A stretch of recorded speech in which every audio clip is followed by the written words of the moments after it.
చంద్రశేఖర సీతారాం తివారీ. ఎంతమంది తెలుసు? ఒక్కడన్న చేతులు లేకుండా చూద్దాం. How many of you know this name? Chandrasekhara Sitaram. 13 ఏళ్ల వయసులో జలియన్ వాలాబాగ్ సంఘటనని, ఆ దురహంకారాన్ని, ఆ దుశ్చర్యని చూసి చలించిపోయిన ఒక యువకుడు దేశభక్తి కలిగి దేశ స్వాతంత్ర్యం కొరకు పోరాడకుంటే మీ ఒంట్లో ఉన్నది రక్తం కాదు, అది నీళ్లు మాత్రమే అని గర్జించిన సింహం అది. ప్రయాగలో ఆల్ఫ్రెడ్ అనే ఒక పార్కులో రహస్య మంతనాలు జరుపుకుంటున్నాడు తన స్నేహితులతోటి. అప్పుడే బ్రిటిష్ మూకలు చుట్టుముట్టి తనని మీద కాల్పులు జరిపారు. తన తుపాకీలో ఉన్న అన్ని గుండ్లని ఉన్న ఎంతమంది కాల్చి లాస్ట్ ఒక గుండు మిగిలించుకొని తనను తాను కాల్చుకున్నాడు. ఎందుకో తెలుసా? పరాయి వాళ్ళ చేతులు నేను సాగడమేంది. తనకు శిక్ష పడితే 15 కొరడా దెబ్బలు కొడతారు దాన్ని. ప్రతి దెబ్బకైనా భారత్ మాతాకి జై అంటాడు తెలుసా?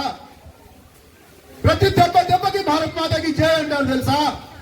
జైల్లో న్యాయాధికారి అతన్ని ప్రశ్నిస్తాడు తెలుసా? నీ పేరేంది? ఏంటా నీ పేరేంటి అంటాడు. ఆజాద్ నా పేరు అంటాడు. ఏమంటాడు? ఆజాద్ నా పేరు అంటాడు. నీ తండ్రి పేరు చెప్పు చూద్దామా అంటాడు. స్వాతంత్ర్యం నా తండ్రి పేరు అంటాడు.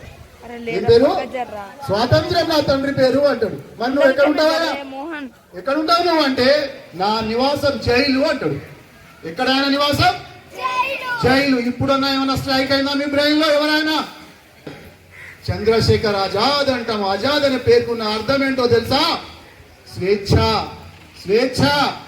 అలా భగత్ సింగ్ ఉరికమ్మాని ముద్దాడింది తెలుసా ఆ యువకుడు? నా స్వాతంత్రం, నా దేశం కొరకు, నా భారతమాత దాస్య శృంఖలాల విముక్తి కొరకు నా ప్రాణత్యాగాన్ని నేను సంతోషంగా చేస్తున్నా అంటారు. మీలో ఉందా దేశభక్తి? ఒక్కసారి మిమ్మల్ని మీరు పరీక్షించుకోండి. ఒక్కసారి వాళ్ళని తలుచుకోండి. ఆజాదు హిందూ ఫౌజ్ దళపతి నేతాజీ అని గర్జించి ఆ సింహం కూడా ఒకటి ఉంది మన చరిత్రలో. Give me blood I will give you freedom అన్నాడు ఆయన తెలుసా? నాకు రక్తాన్ని ఇవ్వండి, మీకు నేను స్వాతంత్రాన్ని ఇస్తానన్నాడు. సుభాష్ చంద్రబోస్ చలో ఢిల్లీ నినాదకర్త ఆయన తెలుసా? పక్షి ఎప్పుడు అనుకుంటుందంటే ఆ చెట్టు మీద కూర్చొని నేను ఆకాశాన్ని ముద్దాడాలి, నేను చందమామని చూడాలి, ఆ మేఘాల్ని పైకి ఇంకా ఎత్తుకి ఎగరాలి అనుకుంటుందంట. కానీ ఆ తోటి పక్షులు ఉంటాయే, యశవా ఊరుకో, నువ్వేం ఎగురుతావు? కొంచెం పైకి పోతే రెక్కలిరిగి కింద పడతావు తెలుసా? నువ్వు ఎగురుతావంట, ఎగురుతావు. ఏడికి ఎగురుతుంది, ఇంతలే పిట్ట ఎగురుతుందంట అని కాళ్ళు బట్టి గుంజే పక్షులు కూడా ఉన్నట్టే సమాజంలో వ్యక్తులు కూడా ఉంటారు. అడుగడుగున మనల్ని గుంజి పట్టే వాళ్ళు ఉంటారు. ఆ పక్షి ఒకరోజు ఆలోచన చేసిందంట, నేల చూపులు చూసే గివే నాకు సలహా చెప్పేది, ఇవి ఎగిరేటివి కావు, సచ్చేటివి కావు, నాకు ఎగురొద్దంటాయా అని తనను తాను ఆలోచన చేసుకొని రెక్కల్ని విప్పార్చుకొని ఆకాశాన్ని ముద్దాడిందంట తెలుసా? అది కదా మనలో కావాల్సింది. అట్లా ఆకాశాన్ని, హద్దులు లేని ఆకాశాన్ని ముద్దాడిన ఆ పక్షి లాంటి వాళ్ళే ఈ దేశ నాయకులు, మహనీయులు, స్వతంత్ర సమర యోధులు.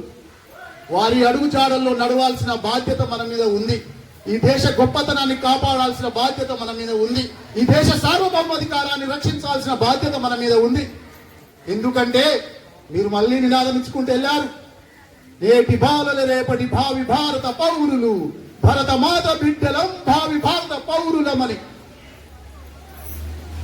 ఏమి ఇవన్నీ ఉద్దవచ్చాయి? ఒక్కసారి మనం, ఎందుకంటే మీరు హై స్కూల్ స్థాయిలో చదువుతున్న విద్యార్థులు, మీ మీద కొటారి ఏమంటాడో తెలుసా? దేశ భవిష్యత్తు ఎక్కడ లేదయ్యా, 4 గోడల తరగతి గది అది 4 గోడల మధ్య దేశ భవిష్యత్తు రూపుదిద్దుకుంటుంది అంటాడు. ఆ రూపును, ఆ దేశ భవిష్యత్తును మార్చే ధీరులు మీరు, వీరులు మీరు, కాబోయే భావి భారత పౌరులు మీరు. అడుగున ఆటంకాలు సృష్టించే అడ్డుదారిలో బతికే వాళ్ళు ఉంటారు. అది మీ స్వాతంత్ర్యానికి రాచపుండు లాంటి విధానాలు, అవి మీ స్వేచ్ఛకు విఘాతం కలిగించే పద్ధతులు అవి. కాబట్టి వాటిని విడనాడాలి. అవి పోవాలంటే మనం నిజమైన స్వాతంత్ర్యాన్ని సాధించుకున్న వాళ్ళం ఎప్పుడైతామంటే, మీ భవితవ్యాన్ని మీరు బంగారుతవ్యం చేసుకొని వాళ్ళ అడుగుజాడల్లో అవినీతిని, అజ్ఞానాన్ని, అసమానతల్ని ప్రశ్నించుకుంటూ వెళ్ళి మీరు బతికినప్పుడే మీరు నిజమైన స్వతంత్రులు, నిజమైన స్వాతంత్ర్యాన్ని మనం పొందిన వాళ్ళం అవుతామని ఆ దిశగా మీరందరూ మంచి చదువులు చదువుకొని ఈ దేశ భవితవ్యాన్ని మార్చి తీర్చిదిద్దే మహనీయులు కావాలని, ఆ మహనీయుల స్ఫూర్తిలో వాళ్ళు మనకు ప్రేరణగా నిలవాలని, వాళ్ళ అడుగుజాడలో మనం నడవాలని, ఈ దేశకు మంచి బంగారు భవితవ్యాన్ని నిర్మించబోయే యువకులుగా మీరు తయారు కావాలని ఆకాంక్షిస్తూ మరోమారు మీకందరికీ స్వాతంత్ర దినోత్సవ శుభాకాంక్షలు. Thank you to all.